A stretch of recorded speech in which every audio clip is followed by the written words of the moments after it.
Good evening. It's Saturday, the 1st of November. I'm Erin Viner, and this is IBA News broadcasting from Jerusalem. Security services today investigated the site in the Eshkol Regional Council where a Palestinian-fired missile from Gaza exploded late last night. The rocket hit near the border fence in an open area, causing no reported injuries or damage. The incident marks the second time that rockets have been fired at Israeli territory since the end of Operation Protective Edge 2 months ago. After the IDF did not return fire, Eshkol Regional Council head Chaim Yellen demanded that the Army respond forcefully to eliminate any further threats from the Strip, insisting that the military achievements of the summer conflict with Gaza are disappearing and that there is no political strategy in place to assure the real cessation of violence for the residents of the South. Tensions remain high in the capital today, with large security forces deployed around the city. This following clashes in East Jerusalem yesterday, where Palestinian rioters threw fireworks and rocks at police, who responded with crowd dispersal methods. In the neighborhood of Abu Tor this afternoon, Palestinians threw rocks at a house belonging to Jewish residents. No one was injured, but the building sustained damage in the attack. In related news, later tonight, a prayer rally is scheduled to be held at Safra Square near City Hall for the recovery of Rabbi Yehuda Glick, who was critically injured after being shot on Wednesday by a suspected Arab terrorist. Members of the Glick family will be speaking at the event. U.S. Secretary of State John Kerry has apologized to Prime Minister Benjamin Netanyahu on behalf of the administration of U.S. President Barack Obama for the pejorative term reportedly used by an unidentified American official about Netanyahu. Both Kerry and officials at the White House had already publicly distanced themselves from the comments a day earlier. The top U.S. diplomat made the remarks during a telephone call to Netanyahu that has been described by the Americans as a good conversation about ways to improve bilateral relations between the leaders of both nations, along with other issues. Secretary Kerry spoke with Prime Minister Netanyahu last night and discussed the situation in Jerusalem and the importance of de-escalating tensions. The Secretary emphasized the importance of refraining from provocative actions and rhetoric and preserving the historic status quo on the Haram al-Sharif Temple Mount. He also spoke with President Abbas this morning. He expressed his serious concern about the escalating tensions in Jerusalem. He stressed the importance of both sides taking steps to calm the situation, refrain from actions and rhetoric that could inflame the situation, and work cooperatively to lower tensions and discourage violence. Secretary Kerry will meet with Saeb Erekat on Monday, November 3rd. They plan to discuss the way forward for the Middle East, the situation in Gaza, and lowering tensions in Jerusalem. As Erekat prepares to meet with Kerry, Palestinian Authority officials say that they will follow through with plans to present a resolution to the United Nations Security Council in the near future, demanding the establishment of a Palestinian state and the setting of a timetable for Israel's withdrawal to pre-1967 lines. Washington has consistently opposed the move, insisting that statehood must be the result of direct negotiations between Israel and the Palestinians. Meanwhile, more than 100 high-ranking security officials, including 2 former heads of the Mossad and 3 retired police chiefs, are urging Netanyahu to strive for peace and work toward the revival of talks with the Palestinian Authority, President Mahmoud Abbas, to reach a viable 2-state solution. The appeal came in a letter initiated by retired IDF Major General Amnon Reshev, who also stressed Israel's ability not only to achieve a comprehensive peace agreement with the Palestinians, but also with a number of key nations in the region as well. Reshev said that he was spurred to take action following this summer's conflict with Hamas, during which there was cooperation between moderate Arab states and Israel. The former Armored Corps commander explained that he hopes the Prime Minister will begin some sort of a political process after the conflict, but that he was deeply troubled when instead there were further announcements of building over the Green Line. He added that the letter was written out of serious concern for the security and future well-being of the Jewish state. The political map will change after the next elections, and one of the options is the uniting of the left and center parties to oust Netanyahu from leadership. That's the message from Labour Party leader and member of Knesset Eitan Kabel today, speaking at a cultural event in Ramat Yishai. He went on to say that Jerusalem will always remain special to the Jewish people, but that Arab neighborhoods in the municipalities, such as Issawiyah and Beit Hanina, are really not part of the capital. Kabul insisted that in the long run, it's in Israel's interest to give these areas over to the Palestinian sovereignty, and that the unity of Jerusalem for Israelis would not be altered by doing so. Finance Minister Yair Lapid spoke to CNN about the volatile situation with the Palestinians, as well as tensions between the Obama and Netanyahu administrations. Tension is accumulating, but we think it is still under control, and we think we are capable of lowering these flames, and hopefully this is one of those painful spasms that every now and then bursts here in Israel, and I think it's going to calm down, or we hope it's going to calm down. It will calm down if both sides want it to calm down. Now, you will obviously tell me that the Israeli side wants it to calm down. I would imagine you'll say that. Is it your belief that the Palestinian side or the Hamas side, the other side, wants it to calm? Well, it's... you can always ask yourself whether or not this is a policy question. I mean, when somebody's taking his car, driving into a station and aiming the car on a 3-month-old baby, this is not a policy. This is plain terror, and this is plain violence, a dreadful, horrifying violence. So you cannot talk about policies. I think everybody in his right mind understands, both on the Israeli and the Palestinian sides, that the best thing to do is go back to the negotiation table and talk about the possibility of a two-state solution that will calm things down. The relationship between Israel and the US, although its fundamental bedrock probably remains strong, clearly you've had US officials saying rude things about the PM. You, sir, are even warning that part of Israel's policy could be damaging to the US relationship. So are you worried that there is a growing fissure in that relationship? Yes, I am. And I've been very loud about this. The same way I thought that the kind of vocabulary used by some Israeli officials towards Secretary Kerry and other officials of the American administration, I don't think it's tolerable to hear such vocabulary about Israel's Prime Minister. I think as a minister in his government, or also an Israeli citizen, I was offended by this.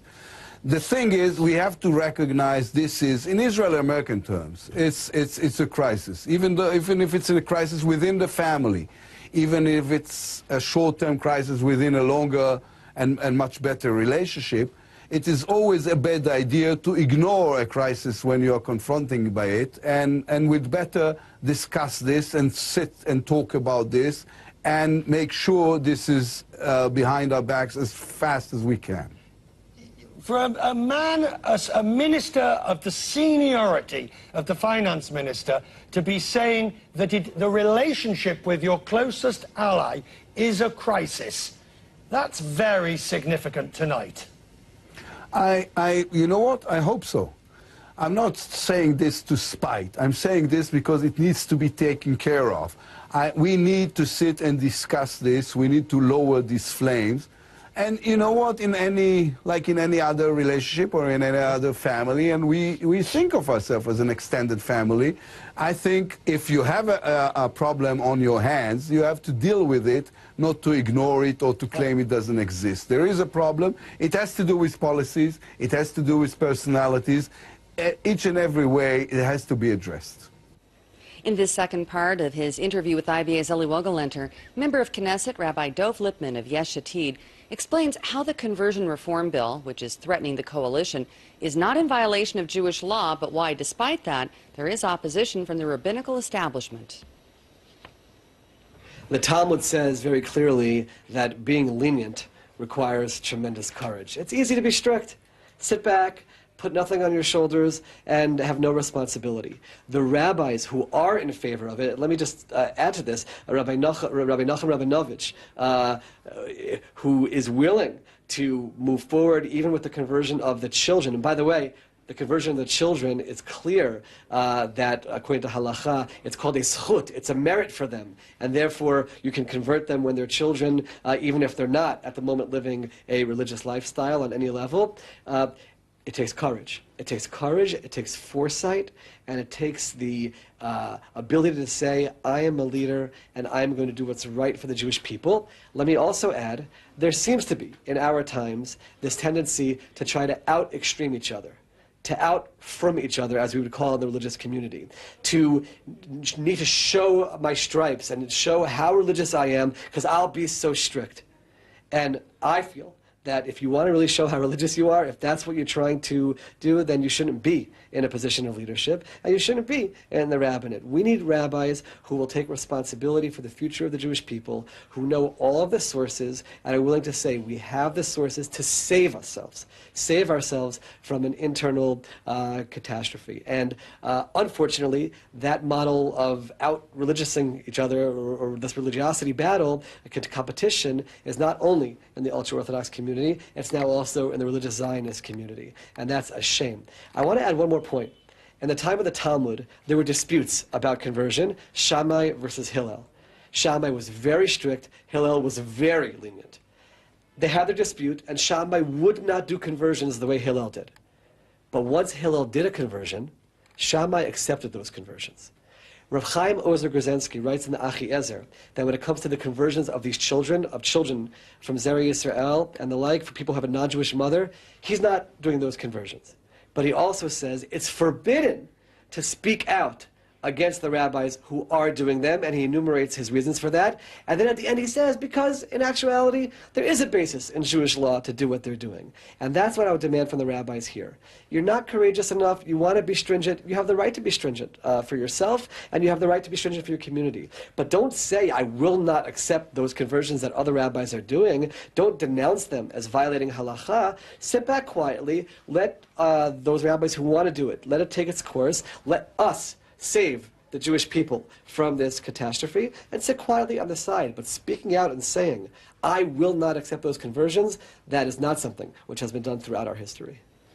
Swedish Foreign Minister Margot Wallström is expressing her hope that ties with Jerusalem will be repaired, strained after Stockholm's decision to recognize the state of Palestine. She made her remarks the day after Israel recalled its ambassador in response to Sweden's having become the first EU member in Western Europe to grant official recognition of Palestinian statehood. Wallström said that the contact between Sweden and Israel has not been cut off and that she would like to see the ambassador return to her country. 135 countries have now recognized the state of Palestine, including 7 EU members in Eastern Europe and the Mediterranean. Non-European Union member Iceland is the only other Western European nation to have done so. As of this hour, streets leading to and surrounding Rabin Square in Tel Aviv have all been closed ahead of the annual memorial rally for the late Yitzhak Rabin, who was prime minister until his assassination at the site 19 years ago. As every year, thousands are expected to attend the event, which is being held this year under the banner of Remembering the Murder, Fighting for Democracy, while highlighting the campaign for the government to advance negotiations with the Palestinians. Those gathered will listen to speeches memorializing Rabin's peace efforts and watch renowned artists perform works dedicated to Israel's 5th prime minister. Former President Shimon Peres is headlining tonight's rally alongside Rabin's son Yuval. Another rally set for November 8th will be attended by President Reuven Rivlin and will focus on remembering the harrowing lessons of Rabin's murder and the need to protect democracy against racism, incitement, and violence. Authorities are still trying to determine the identity of a man who burned to death overnight in a 4th-floor apartment on Castle Street in Haifa. The charred remains have been sent to the Abu Kabir Forensics Lab for analysis, but investigators say that they believe that the victim was in his 50s who reportedly lived and worked in the apartment, which belongs to the Yad Ezer L'Chaver nonprofit organization. The group has a number of buildings on the same road used as hostels for the elderly and survivors of the Holocaust. The cause of the fire has yet to be established. And in regional news, nuclear negotiations with Tehran haven't progressed at all because Iranian officials have repeatedly declined to respond to suspicions that the regime has already attempted the development of components for atomic weapons. This according to the head of the International Atomic Energy Agency, Yukiya Amano, speaking in Washington, where he reported Iran's failure to comply with its obligations to provide information on the possible military dimensions of its nuclear program. The comments come with just 3 weeks to go before the deadline for a long-term accord on the issue between Tehran and the world powers is set to expire.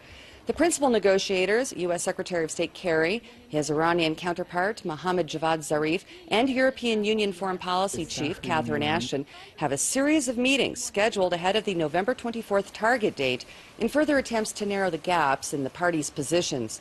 Kerry is warning that the coming weeks will finally determine whether the Islamic Republic is truly prepared to make the tough decisions necessary to curb its disputed nuclear program to warrant the lifting of international sanctions against it. Islamic State gunmen have reportedly lined up and shot at least 50 tribesmen and women in Iraq's Anbar province. Local officials say that the killings took place late last night in the village of Ras al-Mad, north of the provincial capital of Ramadi. The radical ISIS forces accused the members of the Abu Nimr tribe of retaliating against them for being displaced from their homes when the group seized the Anbar town of Heat last month. The Islamic State group has overrun a large part of the Anbar province in its efforts to expand its territory, currently estimated to amount to at least 1/3 of both Iraq and Syria. Officials with the Iraqi government and the U.S.-led coalition targeting the extremists have repeatedly stated their belief that the Iraqi tribes are key in the fight against the Islamic State, since they are able to penetrate areas inaccessible to the airstrikes or ground forces. And Iraqi Peshmerga fighters are today preparing to battle Islamic State fighters in Kobani, just hours after their arrival in the Syrian border town that has become a focal point in the battle against the extremists. The reinforcements also brought in much-needed heavy weapons, including artillery, machine guns, and anti-tank missiles that could possibly help tip the balance of power in favor of the embattled Kurds. More than 800 people have died since mid-September in the ISIS conquest of dozens of predominantly Kurdish villages in the area. Activists say that at least 200,000 others have fled to Turkey. Over the past weeks, the U.S.-led coalition has pounded Islamic State positions in Kobani with over 150 airstrikes. According to the British-based Syrian Observatory for Human Rights, the Sunni Muslim jihadis launched another offensive on YPG-held parts of Kobani, but failed to advance.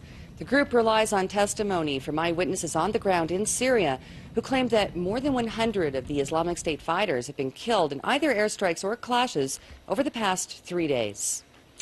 And in other news, the only nearly complete version of all of the biblical books among the Dead Sea Scrolls is set to make its debut appearance in Asia as part of an exhibit featuring other rare items, including ancient carved stone fragments from the Temple Mount, ossuaries, glass, and pottery.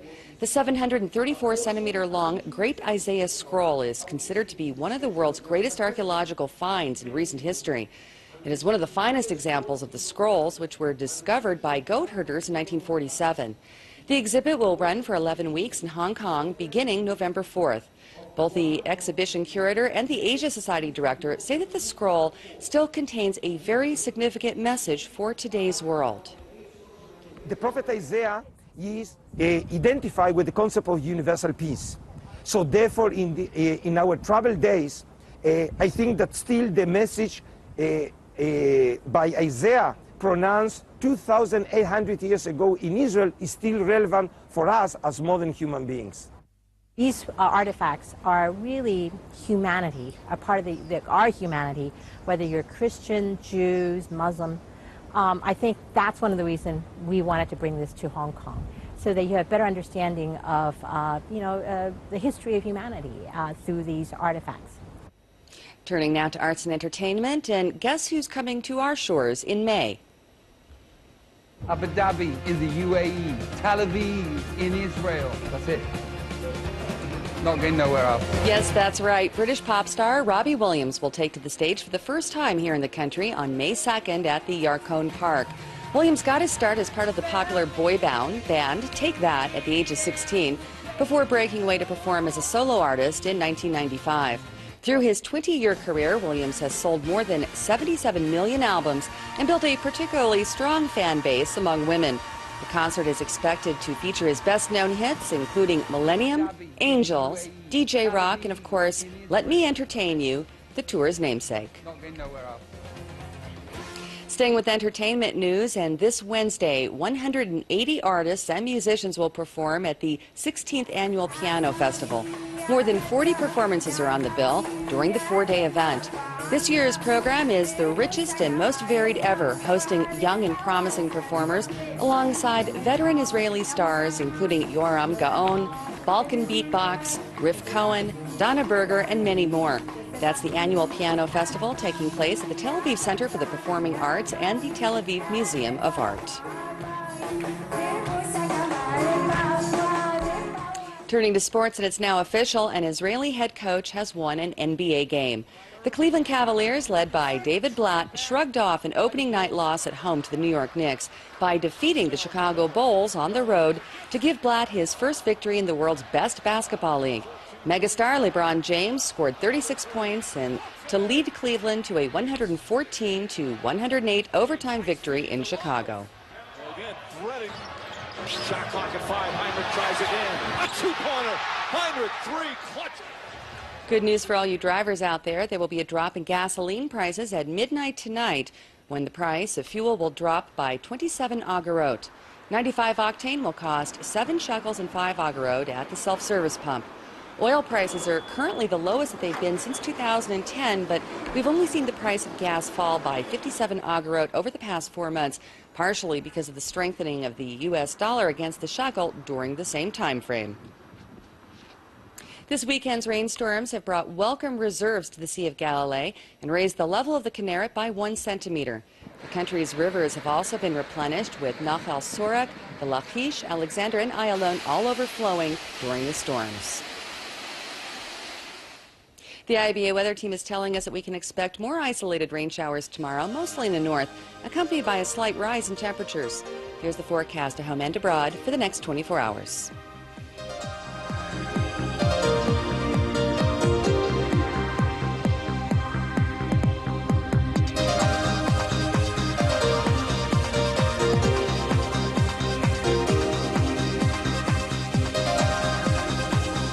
Thank you for joining us this evening. We hope to see you again tomorrow at our weekday time of 5 o'clock, when I'll be back to bring you the latest breaking news from Israel. I'm Erin Viner, wishing you a good week and shalom from Jerusalem.